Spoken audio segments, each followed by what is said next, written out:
The Vocal Studio. Hi everyone, good afternoon and welcome to the Vocal Studio Singapore's podcast. My name is Coach Hydir and with me we have Coach Harsha. Hi, I'm very happy to be here today. Yeah, I'm very happy to have you here today. Thank How you. are you? I'm good. How are you? Good, I'm okay. Yeah. So, it's raining outside, right? It's a raining really outside, nice yes. weather. Yeah. Yeah, of course, they can't hear it, but we know Yeah. that it's raining outside. Yes. Usually for our culture in Singapore, I think nice weather is associated with rainy weather, right? It's romantic. Somehow it's romantic, it's because you pleasant can rest at home and as all, yeah. compared to being hot. Yeah. Yeah. Exactly. Okay, so recently you just ended your concert. Do you want to share with us more about your concert and how you feel about it? Yes, it was a fantastic experience. We had to run because of the COVID social distancing. We had to do 4 runs of it, which was a very big learning experience for me because I've only ever done like single shows, right? Well, this was unless it's theatre and acting, but this was 4 shows of 1 hour of singing. 4 shows. Yeah, over 2 days. So Back to back. back to back with an hour Okay. gap in between. And it was 90s Bollywood music, so I grew up listening to this. I loved it. It was really very fulfilling for me to actually do a show and share it with other people. Yeah, so it was fantastic. Interesting. So it's more towards 90s. The music, 90s film music, so Bollywood movies. Yeah, that's what I'm looking for. Film music Yes.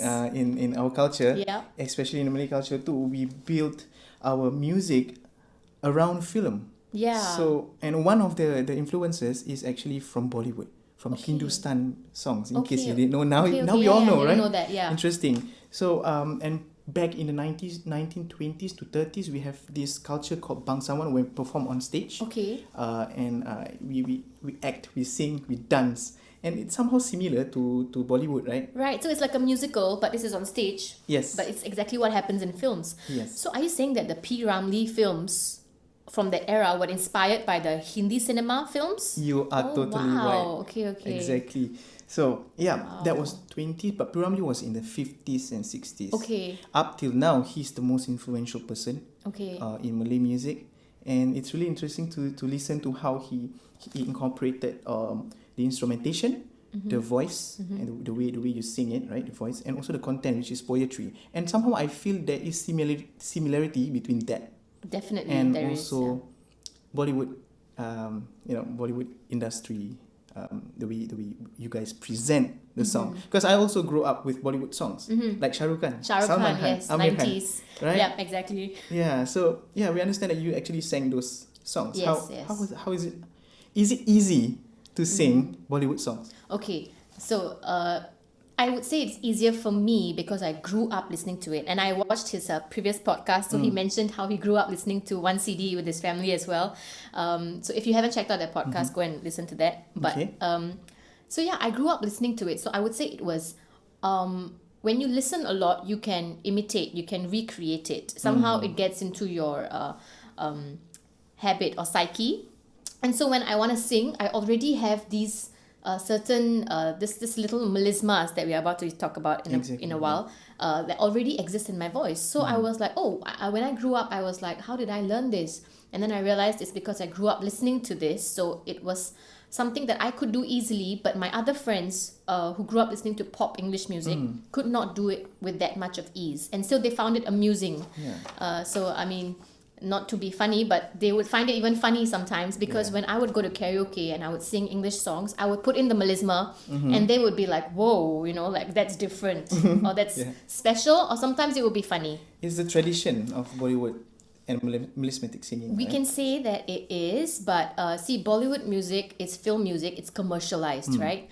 What we listen to these days is extremely watered down and commercialized and blended with world music traditions, jazz, different instruments that are not even from India, not even from South Asia, right? So what we are listening to right now is really watered down, but yes, the singing, they have blended like the melisma from Indian classical Yeah. techniques Yes. and mixed it with Western progressions and runs. So it kind of sounds Indian, but then it's still modern.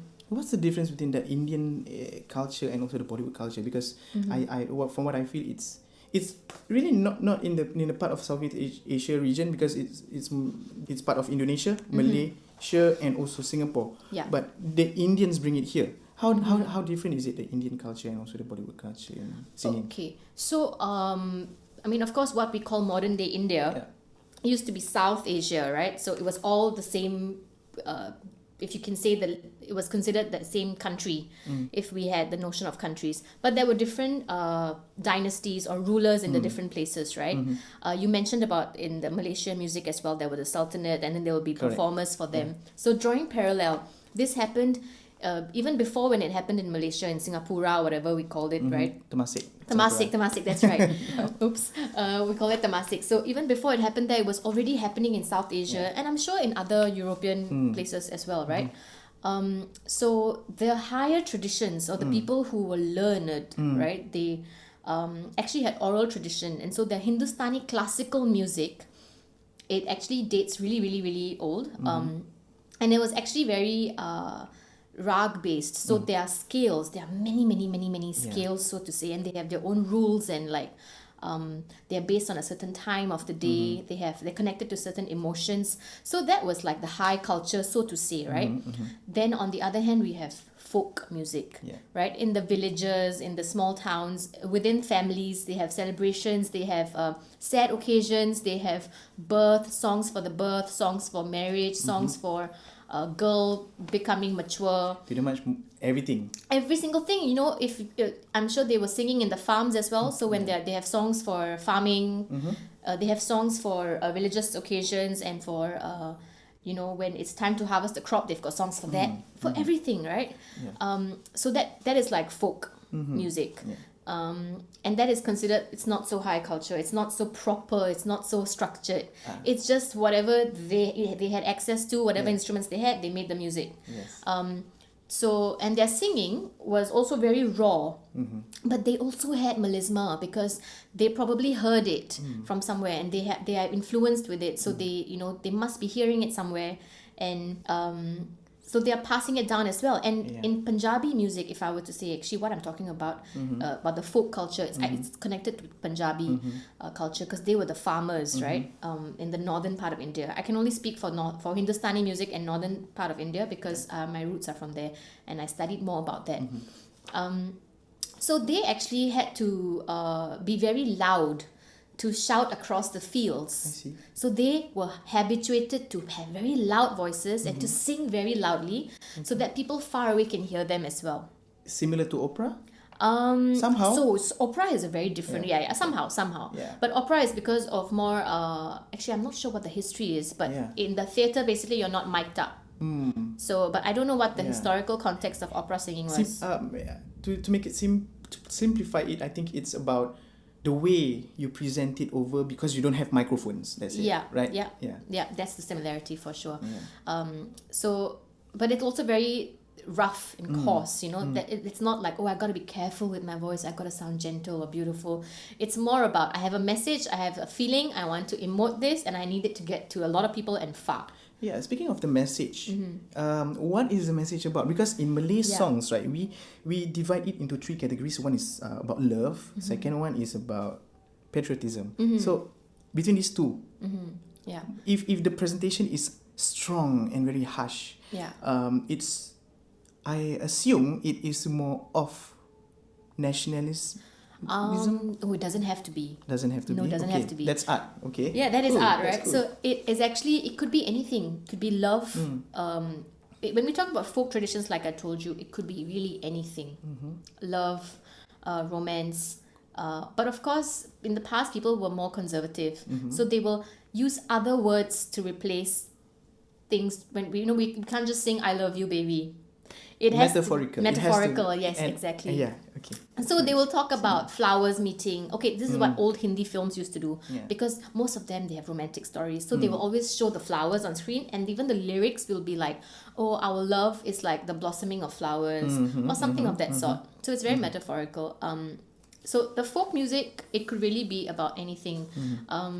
When we talk about coming back to the Indian classical traditions, when they had the Indo-Muslim culture coming in, right? So that's when it was like they started combining Indian classical music and also the influence of their own Persian, Urdu and I think it was Arabic actually. They are Yes. poetry from the Arabic poetry.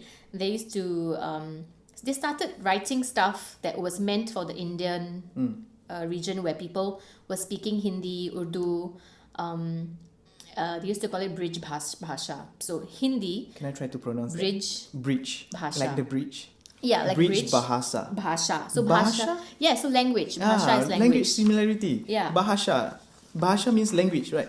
Bhasha means language. Language. In Malay, it's called bahasa. Yeah. So There's a I lot of think that's because similarities it's in come from language. Sanskrit. I think that word. Yeah. Yeah. Okay. So okay. bridge bhasha is like a proper Hindu way of I see, Hindi I way see. of Cool. saying language. So but of course for them it was like it's Hindustan, so the land of the Hind, so the language Hindi. So The language in who? the language of Urdu. So they started to write poetry in Urdu, meant for more common folk to listen to, right? Of course it's for the people in the kingdom, the dynasty, the rulers, for their enjoyment, who also were more versed with Urdu because they grew up there. Their dynasties had established there for very long, so it was for their entertainment. And from there, if I'm not wrong, there was Sufism. Yeah, the religious Right? practice Yeah. of. So there was songs, devotional songs for Sufism. Of course, in Indian classical music also the songs were about devotion, about love for the divine, about the weather, literally anything that was to do with the mood of that rag, of that scale. So if the scale is meant to be for morning time, the notes will be very like suited to morning time. You know, it's quiet. It's like the dawn. It's the morning, and the sun is coming up. So you can, when you listen to it, the way it's made, you can literally hear the voice. It's moving in a way that is very calming. It's waking you up Yeah. in that way. So it was very like it could be about anything. And then in the Indo-Muslim culture, from what I know, there was Sufism. So there's that's like they had Qawwali music. Right? Qawwali music is the repetition of words, and then they're just singing over and over again, and then people will, the more they listen to it, the more they comprehend, okay, this is what they're singing. And they will sing it with different emotions, with different pressure points, different emphasis, and different parts of the words a few times, and they'll be clapping, it's like devotional music. Yeah. Okay, and then there were ghazals. So ghazals is poetry. So it's all poetry but different kinds. So there's Sufi poetry, there's Qawwali, which is devotional worship type, and most of them were talking about love for the divine. Most of them. Yeah. Yeah. Even ghazals were more about longing and separation from the divine, with Okay. the relationship with Okay. the divine. Yes. And I think it was like also a way to talk about your lover, but not reveal, right? That it's a non-divine relationship you're talking about, so that it doesn't seem impure. Meaning, if you are singing for someone else, then it's about the person. Yeah. So people don't really want to publicly declare that Declare. I'm You're singing for to you because this person is not important. God is important, more important. Okay. That kind of thing. So it's not a straightforward. It cannot be straightforward. Yeah. Singing. Yeah. But In terms of content, it's not yeah, straightforward. in terms of content. But this is what we know from the history and what we've been taught. Of course, back then we really have to be back there to know what actually happened. Right? We don't know if they were really singing for their partners in private or something. We wouldn't know. Yeah, but in this modern culture, I mean, if you want to put that divinity in the song, it usually is we change it to love so that someone else can relate to it. Exactly. Right, especially in the music and film context. Yeah, because if you push it too much into the Sufism part, then I think not many would be able to comprehend what you're talking about. Yeah. Right. So I think these days, and it keeps the whole message of the song pretty much simple. Yeah. As compared to last time. Yeah. Like, because right now, if I take a look at Gurindam Jiwa, a Malay song, Okay.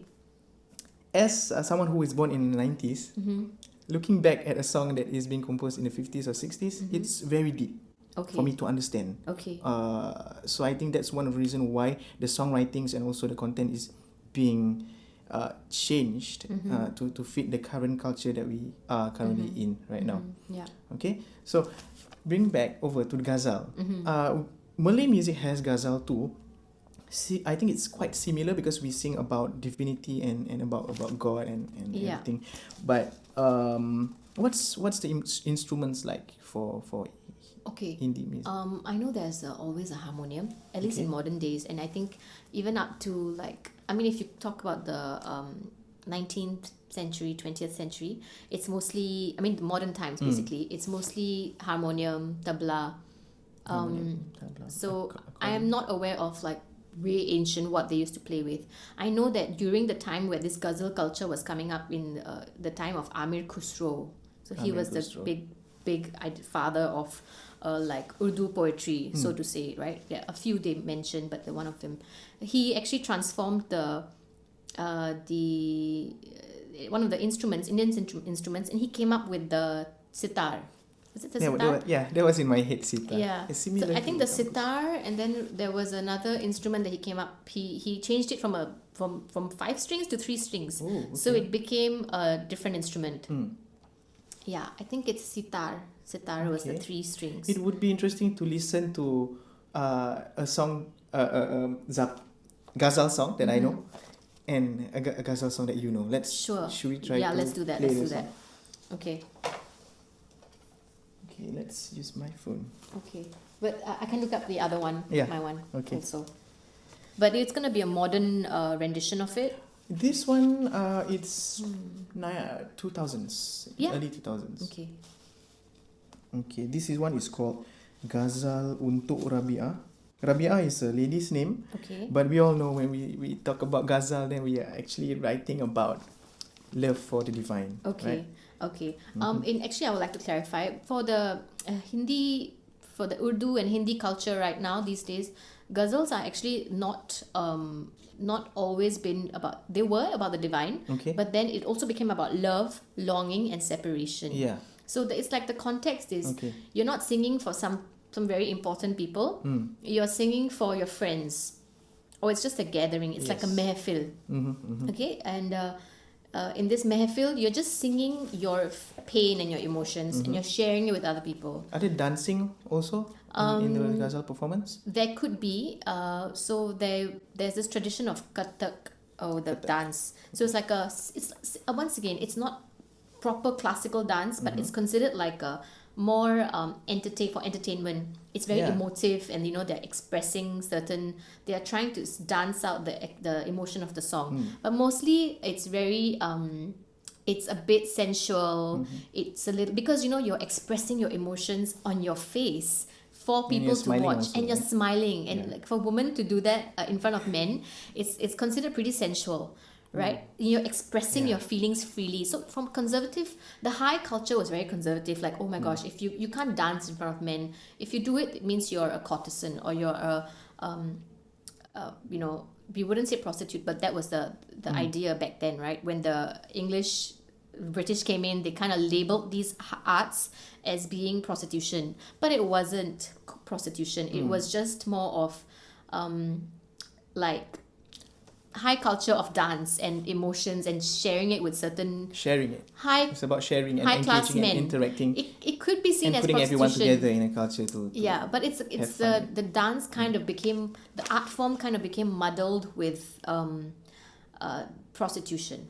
I see. So which was very horrible, because I have a lot of friends who do Kathak, and they tell me that the history is very painful for them to listen and hear about, how their teachers, were like thrown away to the sides of society because of the misunderstanding. So basically, there's a lot of that to debate about if we talk about the history, because we can never say that this was true for sure.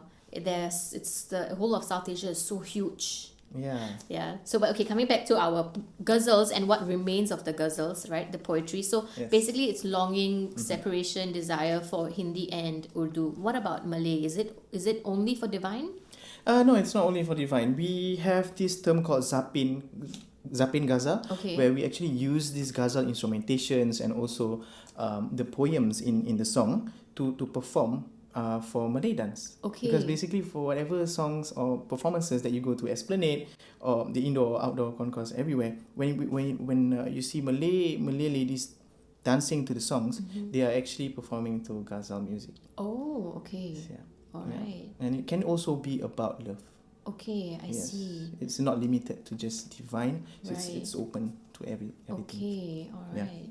So back to the song that we want to showcase you Okay. is actually the song called Ghazal Untuk Rabiah. Shall I go first? Yes, or go you for want- it. Okay.